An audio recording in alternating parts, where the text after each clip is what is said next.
Well, couldn't be happier to have Dr. Debra Patt with me on Healthcare Unfiltered.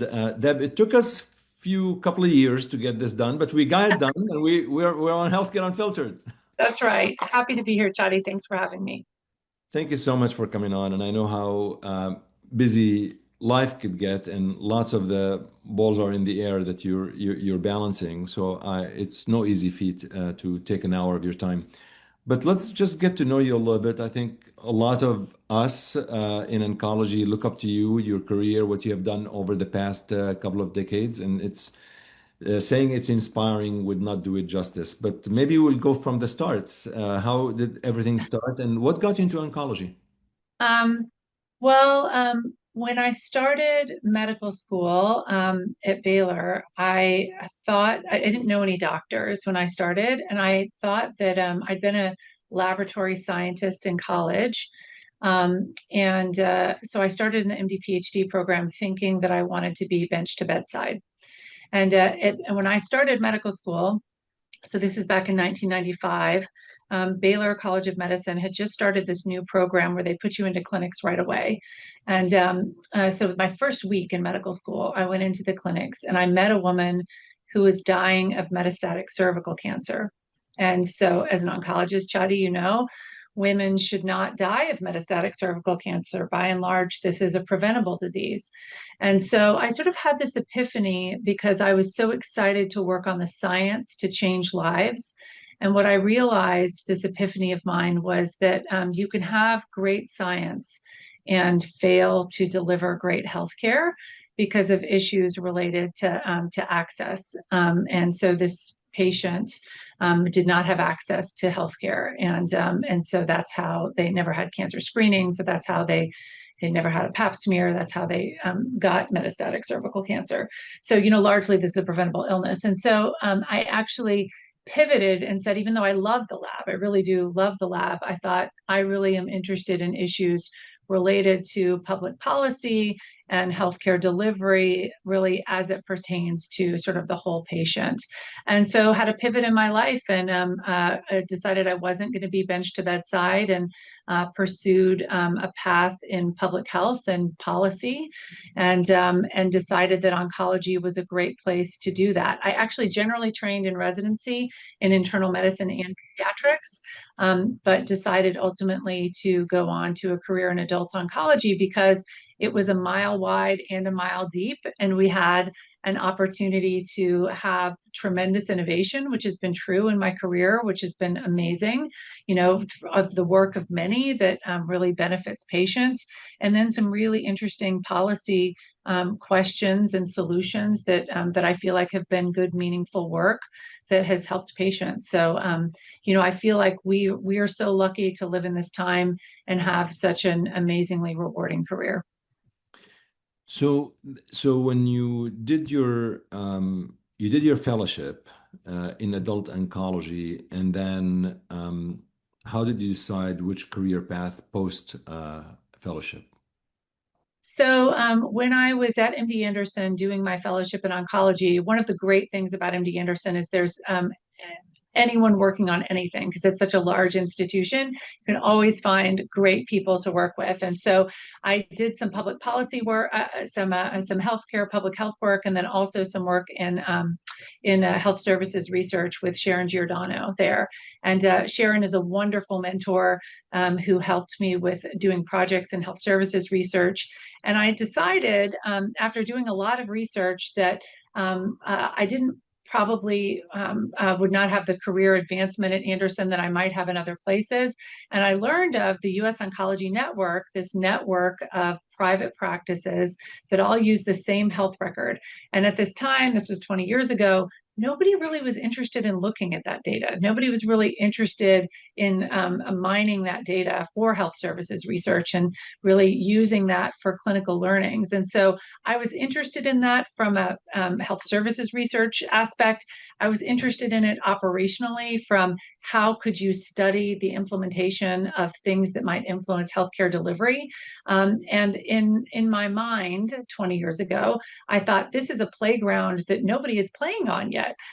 That's really interesting. And so I came to Texas Oncology and to the U.S. Oncology Network really because of the health record iKnowMed, which is an oncology specific health record, where I thought, I can have a career path that is personally rewarding, where I get to be a doctor in my community, and where I have this ability to do some healthcare policy and some health services research that I'm really interested in. And I will say that playground, because I was one of the first people in that playground for in the U.S. Oncology Network, I like to say it had some sharp tools on it that we had to like navigate. It had some hazards, but largely has been the beginning of a really rewarding career where I feel like myself and my collaborators have been able to do really meaningful work that's helped patients.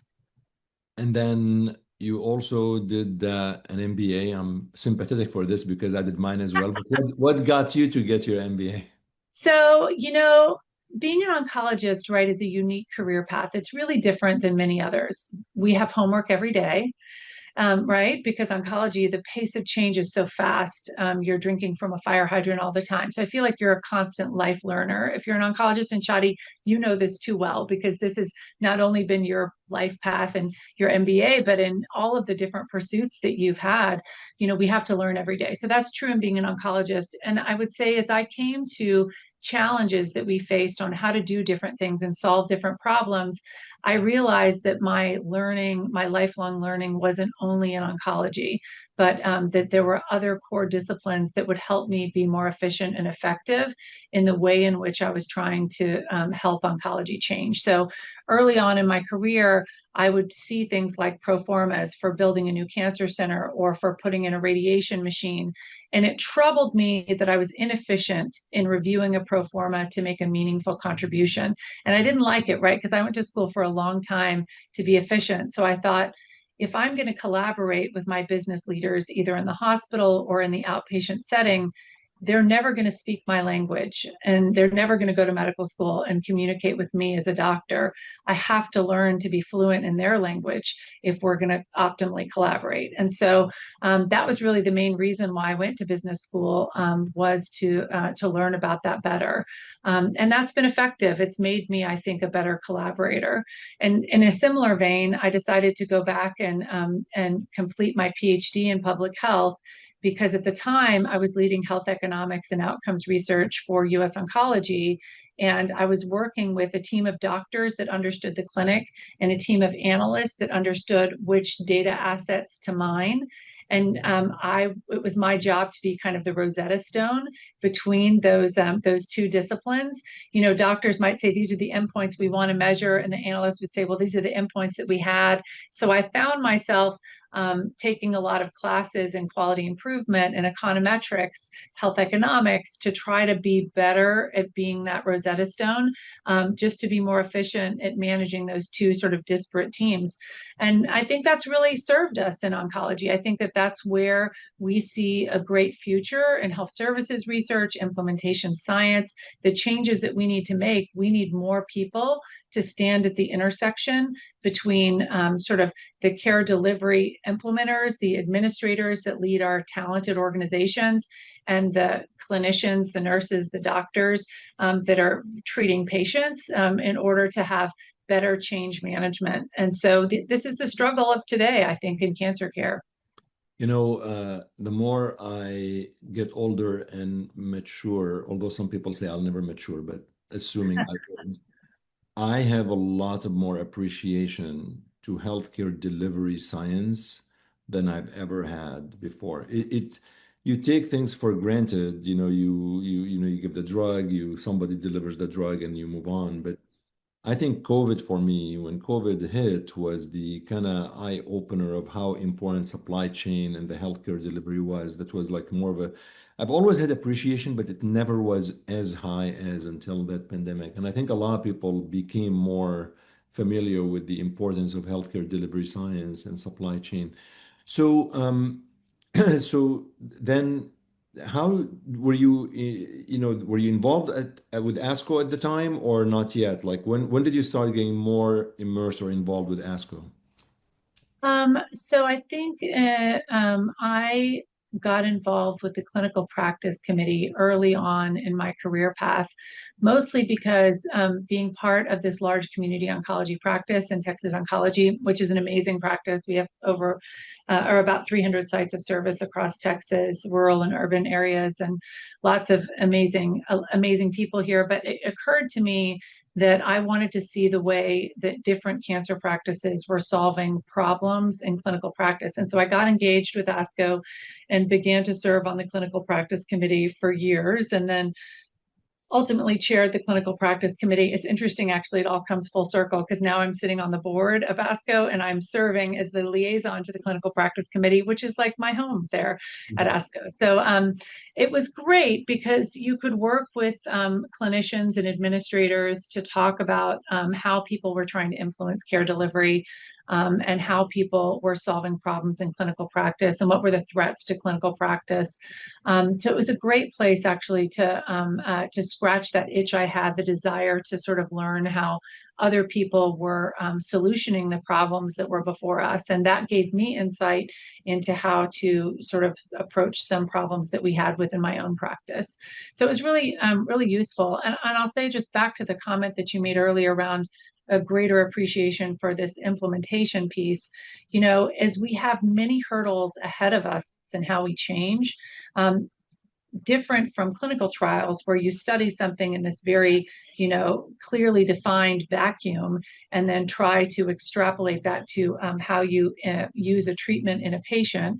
When you're making changes to care delivery, the systems of care delivery are so critical to managing that change that oftentimes the decision of what you are going to do, who you're going to partner with, when you're going to implement, what your implementation plan looks like, those, even though that's difficult, those are the easy steps. The hardest step, right, is the change management within your organization, because our infrastructure is so different, our support is so different. Like a great example of that is we implemented electronic patient-reported outcomes in Texas Oncology in over 100,000 patients over the last 5 years. That's been really meaningful. We've really tracked our symptom response time for patients because that's meaningful, right? Patients, we want their symptoms to be resolved very quickly. But when people ask about ePROs, electronic patient-reported outcomes, and how they influence patients, I'm like, well, they make a big difference. But some of these tenets of how you're implementing make a big difference because we have 100 nurses that work remotely. We follow as a key performance indicator how quickly they're responding to these symptoms.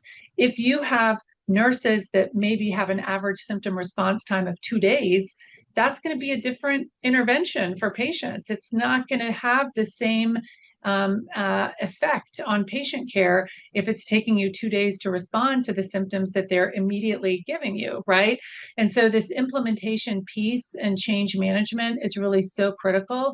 And I feel like this is the work of our generation of oncology leaders to try to help paint the picture of the possible and implement solutions for the practices we serve.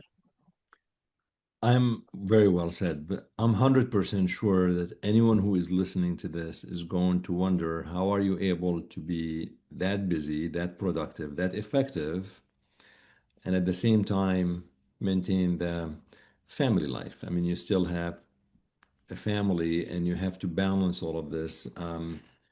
What can you tell us about this? How challenging it is to be able to excel and be very successful academically, career-wise, but at the same time balance what's really all of us can agree is still the most important thing is our families?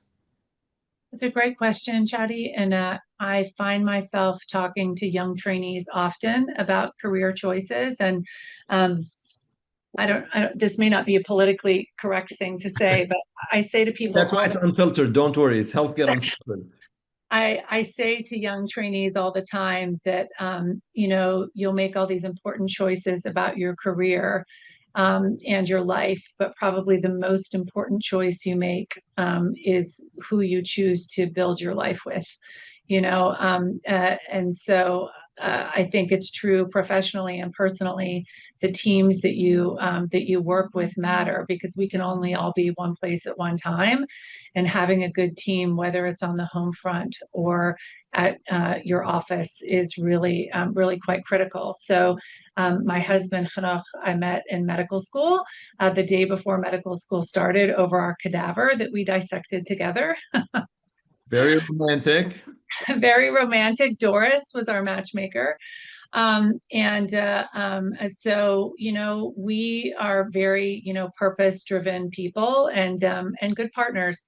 And I think that having a good partnership makes the most difference, actually, in managing your personal and professional life. And I will say I'm very lucky that I feel like my spouse is like my best consigliere for all things. He's the practice president for the pediatric cardiologist in town and physician in chief of our children's hospital, and for me, I think a great advisor and partner. So I think that's really key and fundamental, is one, to have an amazing partner. I think the other thing is to be realistic. I think it's true in medicine that it has unapologetic demands on our life, and you need to have a partner and a family that understands when you can give and what you can give. So have I and has any oncologist missed a dinner, missed an obligation? Absolutely, all the time. And so to have a family that understands that they are the top priority for you, but that sometimes you're not going to make your obligations because you have other things that require your attention, that's very purposeful and meaningful work, is really important. And so I'm never going to be someone that's going to go and live for a month in another country, right? Because that's not the life I live. But I am the person that's going to get up and prioritize every morning at 5 a.m., walking my 3 puppy dogs. Every week sitting down with my family for Friday night dinner. And, if I don't have dinner with my family, maybe we have dessert or play a game later, but we're constantly touching base. And so I think for those of us, I think having a balanced home life is really important. I think you have to set priorities, but in my mind, it's not that I'm going to be home every night for dinner, because that's not realistic. It's that my family knows that they're a priority for me. I have 3 children. I talk to them almost every day. And that when I'm in it with them, that they have me 100%. But that I also, when I'm not in it with them, when I'm busy, it's because I'm doing something that they understand I think is very purposeful, and I'm trying so hard to change the world, and I think they appreciate that. Well, we all do. We all do. We all appreciate that, and I obviously say that very genuinely. Tell me about the ASCO board. What do you do there? Like, what are the objectives that you're trying to accomplish? And my understanding is that this could be a path to being the president of ASCO, and you've got my vote immediately whenever you run. We're on the board now, so I think what's the ASCO board doing? So the ASCO board is trying to think critically about how we advance the mission of the delivery of high quality cancer care, throughout the world, actually. And so thinking about how you provide tools to oncologists in the oncology ecosystem, how you heighten awareness, how you formulate collaborations, how you influence policy to ensure that we provide great access to cancer and cancer research and high quality cancer care across the world. And so sometimes that's doing things like prioritizing guidelines to heighten awareness for practicing clinicians. Sometimes it's advocating for things like the prioritization of research and research funding. Sometimes it's working with regional councils across the world to try to say, how do we collaborate with you where you are to support oncologists, how you need to be supported, given the priorities and limitations that you have in your local regional area, to try to, be true to that mission. And I have to say, it's an inspiring place to work with people that are trying to change the world in their own way. Really, the ASCO board is populated by a lot of people that are well known in the field as key opinion leaders in scientific research. And so certainly ASCO's priorities are reflected through that lens. But really just trying to be true to the mission and make sure that we're advancing high quality cancer care and prioritizing that across the globe. Yeah. So, and then Deb, how did COA come into the picture, the Community Oncology Alliance? I think a lot of folks who are listening and watching may not be entirely familiar of the breadth and the depth of what COA is doing, because it has a lot of history of how it was formed and the background. Maybe briefly you can tell us a bit about this. Yeah, so COA, the Community Oncology Alliance, has been around for 20 years, and I serve as their president currently. And it's really a society of independent, private community oncologists that have aggregated to try to make sure that we can protect community oncology for the patients we serve. And really, it was born out of trends towards consolidation of healthcare that were being observed and are still observed today, that there are payment policies that cause financial incentives to consolidate cancer practices really to hospitals and academic centers. But most of oncology is actually still practiced in our communities. And so really to make sure that there was information sharing and public policy priorities to try to protect independent, private community oncology practices. So that's really the history of COA over the last 20 years. And I have to say, I'm constantly inspired by the doctors at COA, who I really look at as my family.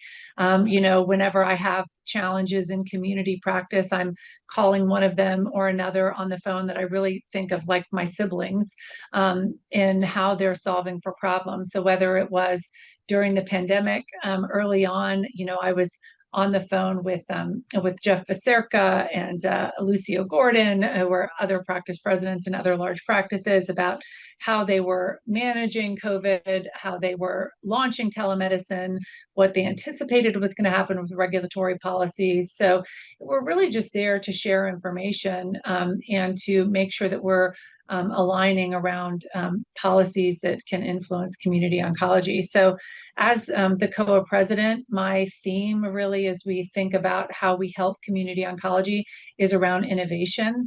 As we are seeing all of these changes in AI and digital healthcare delivery, we know that we need to adopt more innovation in community oncology, and healthcare is like the last to adapt. Right, we're slow to change. We're not pioneers. We tend to be settlers in that space, and so but we need help to get there. And so the meeting this next year in April of 2026 will really be all about how we think about innovation and change in community cancer care, which is really exciting. So, I think about for myself and my family members that are recipients of great cancer care in their communities.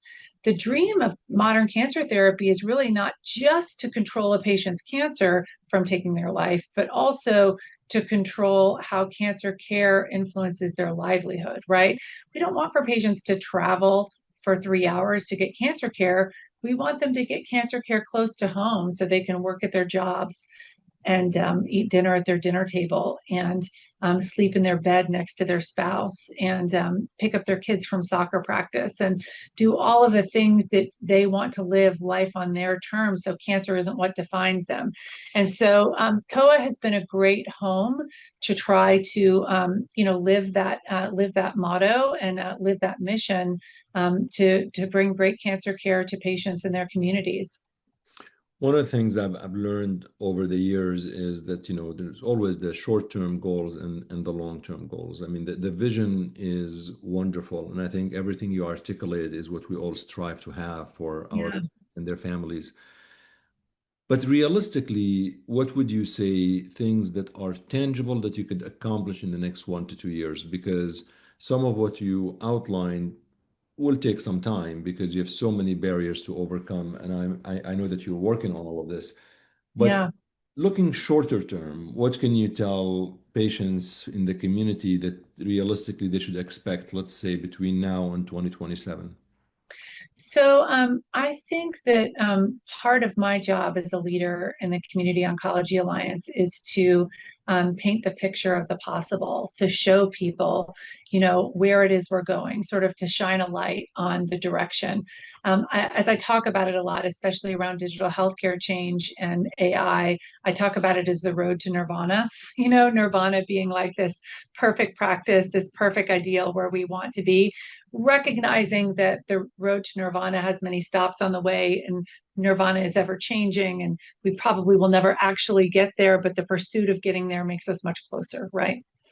Right. So I feel like as an organizational leader, my job is to paint that picture of the possible and to show people how they can get closer to that. And what I think, Chadi, are realistic things that we will see is that there are tools for the community oncologist that are available today that they can implement in the next year that can make them more efficient and effective. There are some easy early wins, some low-hanging fruit that help us. And then there are some longer-term strategic objectives that we won't get to unless we begin to plan for now how we travel this journey of the road to nirvana. So some easy wins. We've had leaders implement ambient AI scribing across Texas Oncology. So we have over 500 providers of our like 950 providers. We have 500 that are using an ambient AI scribe today across Texas Oncology.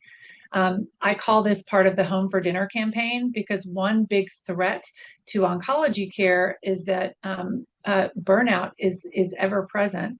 And we're of great concern for people leaving the workforce early and for the burnout that practitioners feel, causing harm to the esprit de corps in their clinics and causing a challenge in turnover for the workforce, which is really limited and critical. And so managing burnout is really important. So using an ambient AI scribe and having your notes completed within 30 minutes at the end of your day allows you to go home and have dinner. So I had my clinic yesterday. This is my clinic where I am right now. I had my clinic yesterday. I finished my notes within 30 minutes of the end of my day, and I was home for dinner. So that's really critical, and I feel like that's an easy and early win. But you do have to plan for it. You have to have physician champions. When we implemented Deep Scribe across Texas Oncology, Doctors Cheek, Doctors Doshi, and one of our IT administrators, James Lindsay, really the three of them launched Deep Scribe throughout our 300 sites of service of practice with great adoption. And so it doesn't take an army, but it does take having leaders have line sight and vision into where you're going to go and helping your organization change. So that's an easy win. As a result of that, we've talked to leaders at many other practices, again, because these are our colleagues. We talk to them all the time about how they can implement changes in their practice, and many other practices have gone live with an AI ambient scribe service. So that's really meaningful. Another easy win is how we're using AI in things like clinical decision support and having information at our fingertips. So, Chadi, I'm a breast cancer specialist. And so when I'm in clinic, I'm just seeing patients with breast cancer. And I've done this for 20 years, so I don't really need to look up guidelines for breast cancer because, I know breast cancer like the back of my hand. Usually within 30 seconds of walking in a room, I know exactly what I'm going to do to treat someone's breast cancer. But as you know, oncology is complicated, and there is a whole ecosystem of other considerations for patients and other questions that they have. And so using some of these new AI tools that make me smarter and better, I'm using every day in clinic. So two that I've used in the last month. One is Open Evidence, right, which is a wonderful tool to have at our fingertips.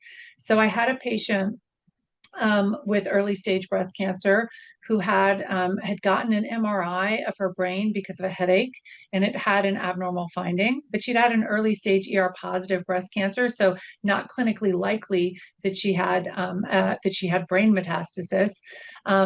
And so she had a workup and a CSF tap. She saw a neuro-oncologist, and they were recommending a brain biopsy of her. And so I'm asking her about her past. I'm like, this doesn't really make sense for this to be CNS disease. Is there anything else in your medical history? It's like a mid 30-year-old woman, so really not a lot of medical history.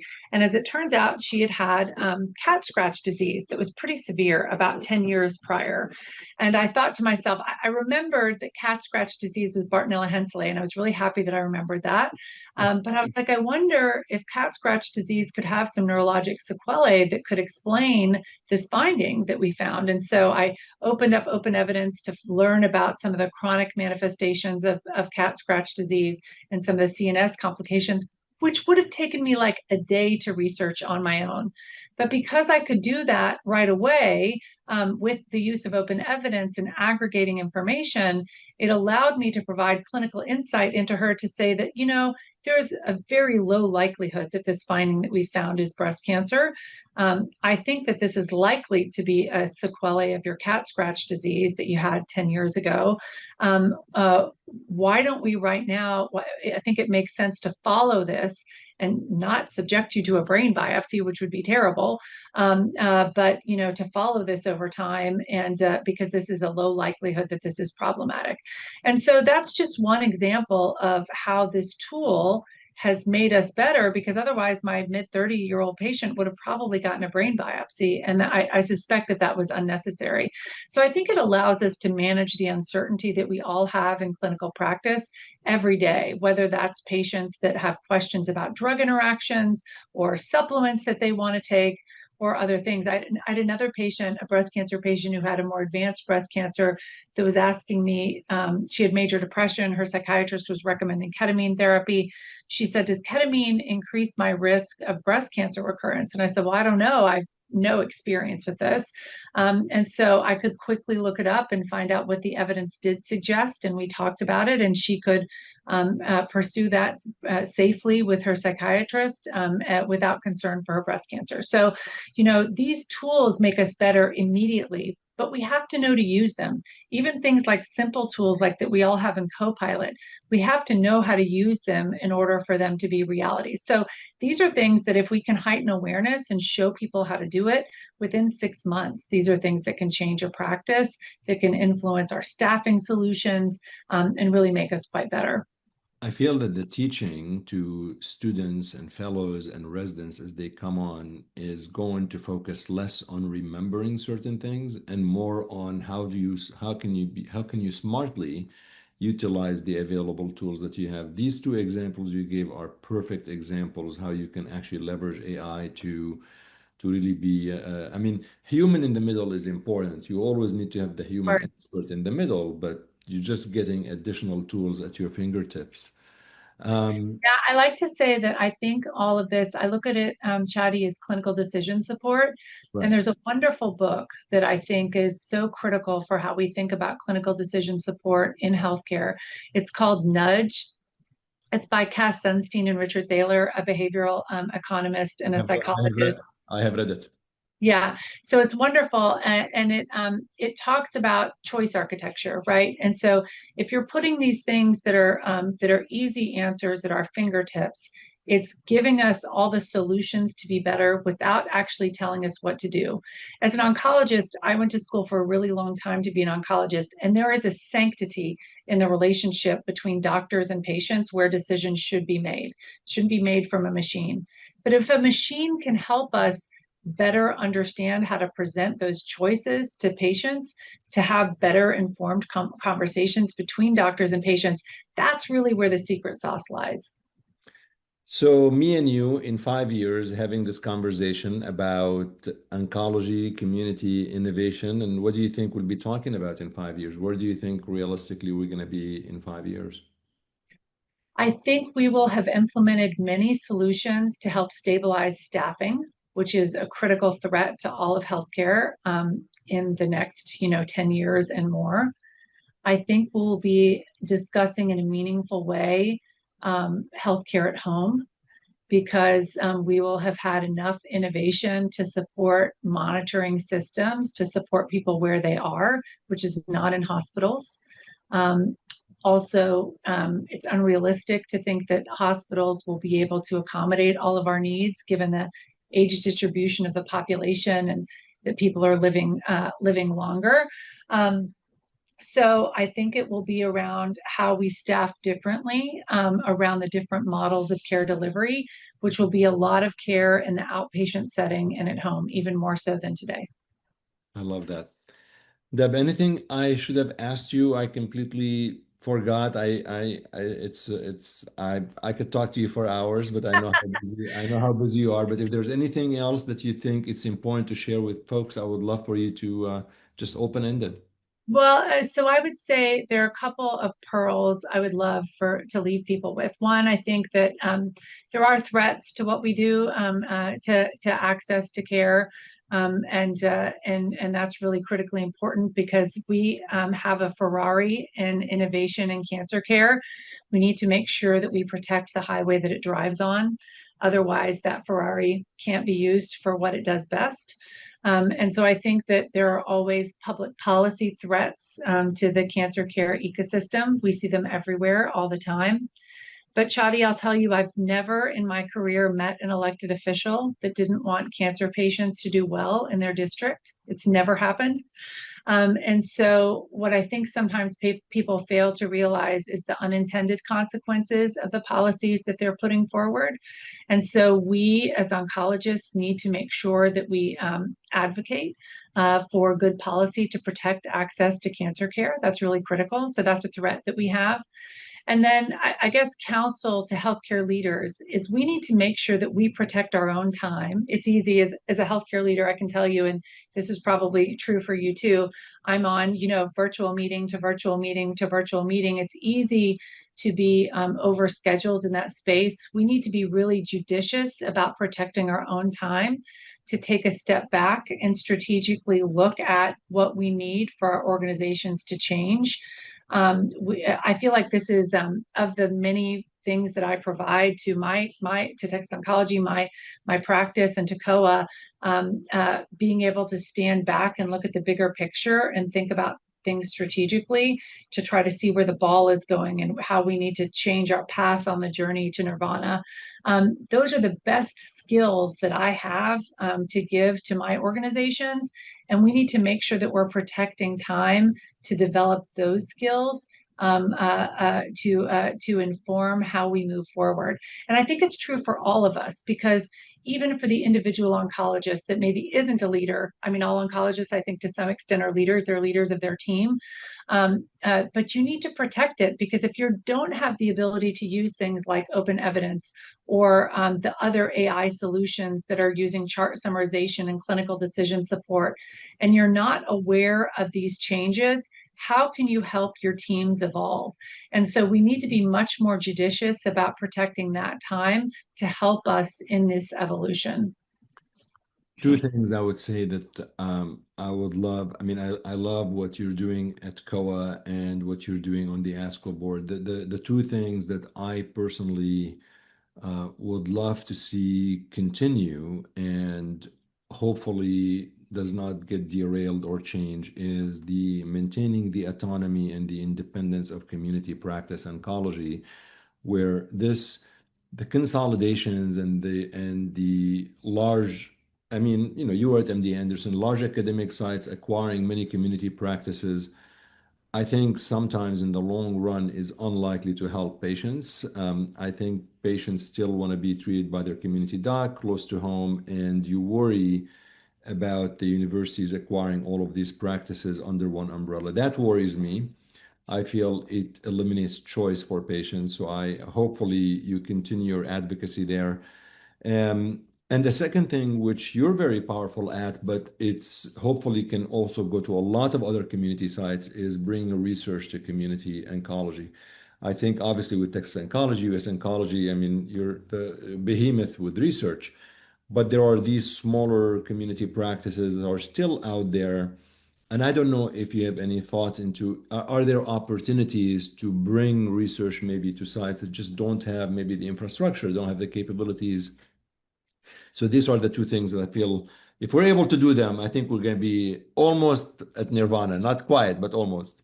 Chadi, your point about research is so critical, and I will say it's so important as part of a good cancer program to have access to clinical trials. And it is complicated. So I think most independent community oncology practices need help on the research front. You know, at Texas Oncology, we have some of our own initiatives. We also have a collaboration with Next Oncology. We also have a collaboration with Sarah Cannon Research Institute through the US Oncology Network. That helps us bring trials to clinics. So here in West Austin, my clinic has over 70 clinical trials that are open at my site that we can accrue patients to. So yesterday in clinic, I referred 2 patients for screening for a clinical trial for breast cancer, which is really meaningful. So I think that's critical, but most people can't do it by themselves.